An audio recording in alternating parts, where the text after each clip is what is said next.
Hello everyone. In this episode, I wanted to talk about why there's more to kids than meets the eye, because a lot of us get it wrong.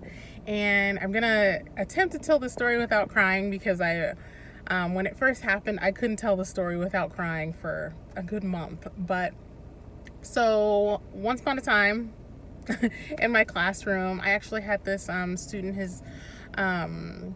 I'm going to refer to him as Peter in this video.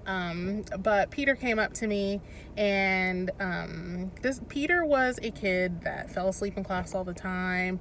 He was never a behavior problem, but he fell asleep in class. He didn't seem very interested in learning what I was teaching. Like, I thought I bored him to death. Like, I didn't think he felt very connected to me as his educator. Like, nothing. Just like, he just didn't seem interested. And so I was like, all right. So one day Peter comes up to me, and I was dealing with papers on my desk. I was in the thick of something, and it was toward the end of the day. So I was in the thick of something, and Peter comes up to me, and he's just like, "Hey, Miss Wright, can I ask you a question?" I'm like, "Yeah." And I'm like in my papers and stuff. And he was like, "Does your mom love you?" And I stopped what I was doing, because kids do not ask me that. Like, that, it was just so out there of a question that I literally stopped, and I was like, I need to listen to him. Like, and I looked at him, and I was like, yeah, I believe so. My mom tells me that she loves me, and yeah, I believe so. Why do you ask? And he opened up to me, which, by the way, out of all my students, I didn't think he would be the one to open up to me, because, again, like, he just slept and just didn't do too much. And he looked at me, and he was just like, well, he's like, my mom is working in North Dakota, so I don't get to see her very much. And I didn't know what to say. Honestly, I had no clue what to say to him.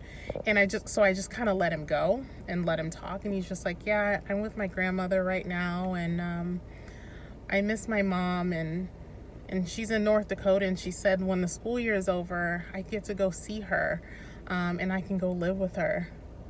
And I was just blown away, completely blown away. It was like, here's this kid in my class that doesn't seem all that interested and falls asleep all the time. And then suddenly my eyes got opened, and I realized, I'm like, oh my God, like, he's really dealing with something. I'm not going to cry on this video. Like, he was really dealing with something. And he never came out and said, I don't think my mom loves me. But the fact that he asked me if my mom loves me, it really hit home for me. So I talked him through it. I was like, yeah, I'm sure your mom loves you. I'm sure she's working hard so she can bring you out there with her, and you're with your grandmother, and blah, blah, blah. And I wrapped up the conversation, and like, I checked in with him for the rest of the school year, because I believe at that point there was like 3 weeks of school left. We were at the end, and he was okay and everything. But that little conversation toward the end of the day really changed my perception of him. And not that I had a negative perception of him. I just thought he was disinterested in school and super tired. Honestly, I thought he was playing video games at night, and that's why he was falling asleep. But it really changed how I viewed him, and it just made me realize that these kids are dealing with things that we have no clue. We have no clue. And our perception of them, we feel, is the truth. Like, oh, he's playing video games, and that's probably why he's so tired, and blah, blah, blah, blah. But that was not the truth. There was other things that he was dealing with. I had no clue. So I just want to remind everybody, when you see a kid that's struggling, that may seem like a behavior problem, that may give you a lot of grief, that it might be a neighbor or something, just remember, you have no clue. None of us have a clue.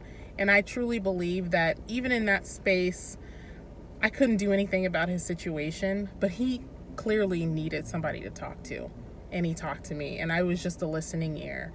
So when you see these kids, don't judge so fast, because I did it.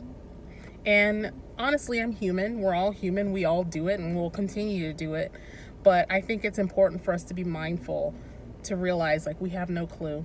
We don't know what's going on, and we need to be there for them and just be a listening ear, because that makes a world of difference for kids.